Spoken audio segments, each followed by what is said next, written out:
अरे भोला भांग तिहारी, नित्य घोटत घोटत हारी। मेरे दोनों हाथ दुखाए, तेरी एक दिन आँखी होए तो होटू रोज न होटी जाए। भोला भांग तिहारी, नित्य घोटत घोटत हारी। अरे भोला भांग तुम्हारी, नित्य घोटत घोटत हारी। बोले उमापति महादेव की जय, बोले भक्तवत्सल भगवान की जय, बोले श्री महापुराण की जय। तो भक्तजनों, जिस प्रकार पूर्व सत्र में हमने महादेव जी के दो अवतार, श्री शरभ अवतार तथा श्री सुरेश्वर अवतार की सुंदर सी मनोरम सी कथा जानी। यदि आपने उस कथा का श्रवण नहीं किया है तो इस आई बटन को दबाकर आप उस वीडियो तक पहुंच सकते हैं तथा उस कथा का श्रवण कर सकते हैं। आज हम महादेव जी के कई और अवतारों के बारे में जानेंगे। तो आइए आज की कथा को आरंभ करते हैं।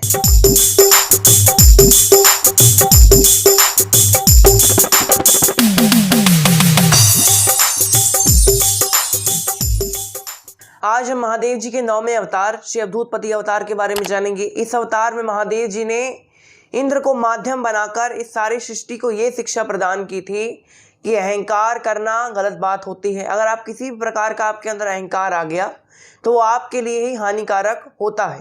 क्रोध, अहंकार आपके लिए ही हानिकारक है। एक बार जब समुद्र मंथन समाप्त हुआ, समुद्र मंथन देवताओं और दानवों के मध्य हुआ। दानवों को अमृत प्राप्त नहीं हो पाया और देवता अमृत पीकर अमर हो गए। अब यहाँ जब देवता अमृत पीकर अमर हो गए तब उनके मन में ये विचार आया कि अब हमको कोई मार नहीं सकता, हम अमर हो गए, अब हमको कोई अंत नहीं कर सकता हमारा। तब देवताओं के मन में अहंकार की भावना जाग उठी। अब यहाँ एक दिन अहंकार वश में ही ऐसा विचार करते हैं कि आज हम महादेव जी के कैलाश पर्वत पर जाएंगे और उनकी स्तुति करेंगे। ठीक है, यहाँ इंद्र अपने सारी सेना को लेकर, सारे देवताओं को साथ लेकर, नवग्रहों को साथ लिया, सारे देवताओं को साथ लिया, सूर्यदेव हैं, वरुण देव हैं, अपने गुरु श्री बृहस्पति ऋषि को साथ लेकर पूरी सेना के साथ ऐरावत पर चढ़कर इंद्र अब महादेव के दर्शन करने के लिए कैलाश की ओर निकलते हैं। यहाँ महादेव जी इंद्र की परीक्षा लेने के लिए कैलाश पर्वत और इंद्रलोक के बीच में जो मार्ग पड़ता है वहाँ पर एक अवधूत यानी एक अघोरी बाबा का वेश बनाकर बैठ जाते हैं। अब यहाँ पर अघोरी बाबा कैसे बने? बड़ी बड़ी जो जटाएं थी महादेव जी की, उन जटाओं को उन्होंने खोल लिया।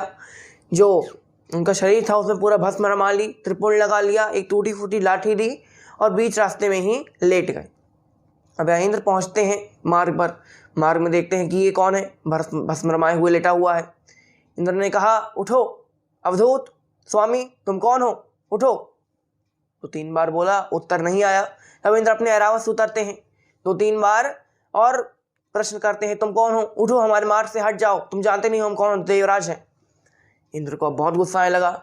इंद्र 3-4 बार गालियां दी कि अरे मूर्ख, तुम कौन हो, हम देवराज हैं, तुम हमारे मार्ग से हट जाओ वरना हम तुम्हारा भी ही अंत कर देंगे, हमें हमारा वज्र उठाने में मजबूर मत करो।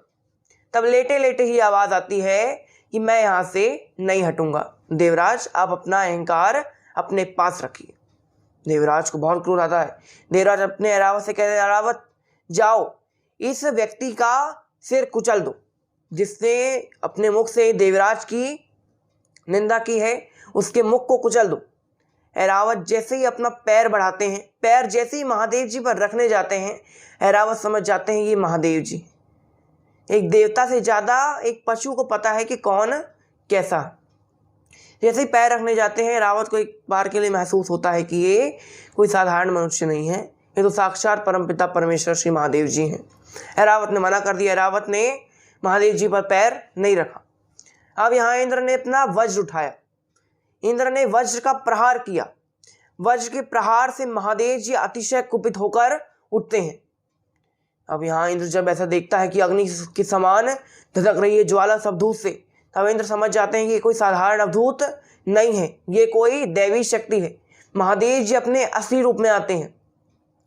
असली रूप में आते हैं तो अचानक एकदम भयंकर सी क्रोधाग्नि, इंद्र देखकर ही डर जाते हैं। इंद्र उनके चरणों में गिर जाते हैं। यहाँ महादेव जी अपने तीसरी नेत्र जो उनका भयंकर नेत्र कब खुलता है? जब प्रलय आता है। महादेव जी ने अपने तीसरे नेत्र को खोल लिया। तीसरे नेत्र से बहुत भयंकर ज्वाला निकलती है, वो पूरे अब इंद्र के पीछे पीछे भाग रही। इंद्र को जलाने के लिए महादेव जी ने उस ज्वाला को अपने आंखों से निकाला। अब यहाँ वो जो ज्वाला थी, अग्निपिंड थी, अब वो इंद्र के पीछे पीछे, इंद्र को जलाने के लिए वो ज्वाला उनके पीछे पीछे घूम रही थी। अब यहाँ इंद्र पूरी पृथ्वी पर घूमे, लेकिन महादेव जी की ज्वाला कोई शांत ही नहीं कर सकता था। क्या करें क्या करें। यहाँ बृहस्पति ऋषि है वो गुरु, तो गुरु अपने शिष्य का कभी भी बुरा होते नहीं दे सकते। तब गुरु जी ने महादेव जी की बहुत सेवा की, बहुत स्तुति की। महादेव जी क्षमा कर दो, ये तो मूर्ख है, ये तो अपने अहंकार मध्य में आकर आपको भूल गया कि आप कौन हैं, आप तो बड़े हैं, आप इसको क्षमा कर दीजिए। महादेव जी ने कहा ठीक है। तब महादेव जी ने अपनी अग्नि को, जो अग्निपिंड था, उसको रोक लिया। अब यहाँ पर इंद्रदेव महादेव जी के चरणों में गिर जाते हैं, उनकी बहुत स्तुति करते हैं, बहुत विनती करते हैं कि महादेव जी मुझे क्षमा कर दीजिए। आज के बाद कभी मैं अहंकार में के वश में आकर आपको कभी भी बुरा भला नहीं कहूँगा और किसी को भी नहीं कहूँगा। महादेव जी ने कहा ठीक है, हम तुमको हम क्षमा करते हैं, क्योंकि तुमको अपनी गलती का पछतावा हुआ है, इसलिए हम तुमको आज क्षमा कर देते हैं। जाओ, हमारे गुरु की विनती पर हम तुमको क्षमा करें। अब यहाँ इंद्र ने कहा कि ये आपका जो अग्निपिंड है, इसको अपने अंदर लीजिए। महादेव जी ने कहा ये ऐसा नहीं हो सकता, हमारे तीसरी आँख कभी कभार खुलती है, और जब खुलती है तो उसमें जो चीज़ निकली हुई है वो अब हम दोबारा अंदर नहीं ले सकते। अब यहाँ महादेव जी ने कहा क्या करें, क्योंकि इस पृथ्वी पर ऐसा कोई नहीं है जो महादेव जी के क्रोधाग्नि को धारण कर सकता है। केवल महादेव जी ऐसे जो धारण कर सकते हैं, और महादेव जी लेने को तैयार नहीं थे। तब महादेव जी ने ऐसा विचार किया कि समुद्र देवता ही एक ऐसे हैं जो हमारी से इस क्रोधाग्नि को अपने अंदर रख सकते हैं। तब महादेव जी ने उस क्रोधाग्नि पर इशारा किया। वो क्रोधाग्नि जाकर समुद्र में गिरती है। उस क्रोधाग्नि से समुद्र देवता उसको स्वीकार करते हैं। उससे श्री जलंधर का अवतार होता है। फिर बाद में जलंधर का और महादेव जी का घमासान युद्ध होता है, जलंधर का अंत कर देते हैं महादेव जी, वो कथा पृथक है। तो यहाँ पर अवधूत अवतार में महादेव जी ने क्या शिक्षा प्रदान की इंद्र को कि इंद्र, तुम कभी भी किसी निहत्ते पर, निसहाय पर अपने अहंकारवश वज्र का प्रहार मत करना। मैं तो महादेव जी था, मैं तो बच गया, लेकिन अगर और कोई, अगर सच में कोई अवधूत होता, कोई सच में कोई बाबा होता, वो भगवान ना होता, तो वो तो मर जाता। इसलिए तुम ऐसा कभी भी मत करना। यहाँ महादेव जी ने इंद्र को शिक्षा प्रदान की। अब महादेव जी अपने असली रूप में आते हैं, दर्शन देते हैं और चले जाते हैं। इस कहानी से हमको क्या शिक्षा मिलती है कि कभी भी अहंकार नहीं करना चाहिए। हम महादेव जी के अवधूत पति अवतार की स्तुति करते हैं, इसके पश्चात कथा में अग्रसर होंगे। त्रयंबकं सदाशिवं नमामि हे उमापति, जनीलकंठ हे अनंत नमोस्तुते नमोस्तुते। हो भोलेनाथ भक्त को हो कष्ट से निवारते, इस सृष्टि सारे संकटों से शिव ही हैं उबारते। दर्शन प्रभु का करने को कैलाश इंद्र जब गए, अवधूत रूप ले शिव जी राह में अवतरित हुए। कारण विनाश का अहंकार है समझा दिया, सीख दे के इंद्र को शिव जी ने क्षमा किया। ओम नमः शिवाय। यहाँ हमने महादेव जी के 9वें अवतार श्री अवधूत पति अवतार की कथा जानी। अब हम महादेव जी के 10वें अवतार श्री दुर्वासा ऋषि के अवतार के बारे में जानेंगे। पौराणिक ग्रंथों के अनुसार दुर्वासा ऋषि भी महादेव जी के ही अवतार माने जाते हैं। एक बार त्रिदेवियों को अहंकार आ गया कि उनसे बड़ा इस दुनिया में कोई नहीं है, उनसे बड़ी सती इस दुनिया में कोई नहीं है। त्रिदेवियां आपस में लड़ने लगती हैं कि मैं सबसे ज़्यादा बड़ी सती हूँ, मैं सबसे ज़्यादा बड़ी सती हूँ। कौन त्रिदेवियां? माता लक्ष्मी, माता सरस्वती और माता गौरी। तब नारद जी उनके पास आते हैं, उनसे कहते हैं कि देवी आपसे बड़ी भी सती इस दुनिया में है। तो यहाँ पर माता ने कहा कौन है? तब नारद जी ने कहा कि अत्रि मुनि की पत्नी अनुसुईया आपसे भी बड़ी महासती है। इस विश्व में, इस पूरी पृथ्वी पर अगर इस समय कोई सबसे बड़ी सती है तो वो माता अनुसुईया हैं। देवी ने कहा क्यों? नारद जी ने कहा क्योंकि जब चित्रकूट में अकाल पड़ा हुआ था, जब शायद पृथ्वी पर अकाल पड़ा हुआ था, तब अनसुईया माता ने ही गंगा माता को प्रसन्न किया था और उस जर्जर भूमि पर गंगा की ढाल लगाई, मंदाकिनी माता को प्रसन्न करते हुए मंदाकिनी माता को वहाँ पर प्रवाहित करवाया था। अब यहाँ पर माता पार्वती और लक्ष्मी और सरस्वती, अब यहाँ तीनों लोग ऐसा विचार करती हैं कि हम अनसुईया की परीक्षा लेने के लिए अपने पतियों को भेजेंगे। अब यहाँ महादेव जी, श्री नारायण और ब्रह्मा जी माता अनसुईया की परीक्षा लेने के लिए जाते हैं। माता अनसुईया उनको छोटे छोटे बालक बना देती हैं और बालक बनाती हैं। इसके पश्चात फिर त्रिदेवियाँ आती हैं माता अनसुईया के पास, उनकी विनती करती हैं कि हमें हमारे पतियों को वापस कर दीजिए। कई सारे चरित्र हैं, उन चरित्रों को हमने विस्तार पूर्वक एक कथा में सुनाया था। 6वां एपिसोड था हमारा माता सती अनसुईया की चरित्र। यदि आपने उस कथा को श्रवण नहीं किया है तो आप डिस्क्रिप्शन बॉक्स में उसकी लिंक है, वहाँ पर जाकर आप कथा को श्रवण कर सकते हैं। यहाँ पर जब त्रिदेवों ने माता अनसुईया की परीक्षा ली, परीक्षा लेने के पश्चात जब त्रिदेव जाने लगे तब माता अनसुईया ने कहा कि हम आपके बिना रह नहीं पाएंगे। त्रिदेवों ने कहा हम भी आपके बिना नहीं रह सकते। तब त्रिदेवों ने उनको वरदान दिया कि हम आपके पुत्रों के रूप में अवतरित होंगे।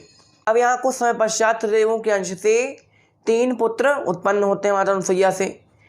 ब्रह्मा जी के अंश से श्री चंद्रमा की उत्पत्ति हुई, भगवान श्री विष्णु के अंश से श्री दत्तात्रेय भगवान की उत्पत्ति हुई और श्री भोलेनाथ के अंश से श्री दुर्वासा ऋषि की उत्पत्ति हुई। चंद्रमा जो थे वो ब्रह्मा जी के शांत स्वरूप के प्रतीक हैं। दत्तात्रेय भगवान हैं वो भगवान श्री विष्णु के तत्रूप के प्रतीक हैं और जो दुर्वासा ऋषि हैं वो भगवान श्री भोलेनाथ के क्रोधाग्नि के प्रतीक माने जाते हैं। यानी दुर्वासा ऋषि सबसे ज़्यादा क्रोधी ऋषियों में अगर सबसे ज़्यादा नाम आता तो वो दुर्वासा ऋषि का। वो जल्दी जल्दी क्रोध में आ जाते हैं और किसी न किसी को श्राप दे देते हैं। एक बार दुर्वासा ऋषि एक नदी में स्नान कर रहे थे, अब बहुत मैले थे, वो पता नहीं कहाँ से उनको बहुत सारा मैल लग गया, तो वो मैले जाकर एक नदी में जाकर स्नान करने लगे। तभी वहाँ पर कुछ गंधर्व की कन्याएं आती हैं और दुर्वासा ऋषि को देखकर बहुत हंसी ठिठोली करते हैं। दुर्वासा ऋषि को देखकर वो सारी कन्याएं बहुत जोरों से हंसने लगती हैं। दुर्वासा ऋषि को क्रोध आता है। क्रोध में आकर दुर्वासा ऋषि उनको श्राप दे देते हैं कि जाओ, तुमने हमारे ऊपर हंसी होना, तुम जाओ, आप चांडालिनी हो जाओगी और सब पर अब हंसोगी जोर जोर से। तो वो तीनों लोग बहुत स्तुति करती हैं। फिर दुर्वासा ऋषि जी जितनी जल्दी क्रोध आ जाता था उतनी जल्दी क्षमा भी कर देते थे। तो क्षमा कर दिया, कहा कि तुम लोग दोबारा फिर से गंधर्व बन जाओगी कई समय बाद, लेकिन उसका परिणाम तुमको भुगतना पड़ेगा। जो हमने श्राप दिया है वो अमोघ है, वो वापस नहीं लिया जा सकता। इस तरह दुर्वासा ऋषि ने कई बार श्राप दिए हैं। महादेव जी को एक बार श्राप दिया था और कई सारे लोगों को श्राप दिया, कई सारे असुरों को श्राप दिया, कई सारे राजाओं को श्राप दिया। श्राप देते हुए उन्होंने एक बार अम्बरीश राजा को श्राप दिया था। और श्राप देते हैं, ऐसा नहीं है कि केवल श्राप देते हैं, श्राप देते हैं तो कल्याण भी करते हैं। कल्याण कैसे किया था?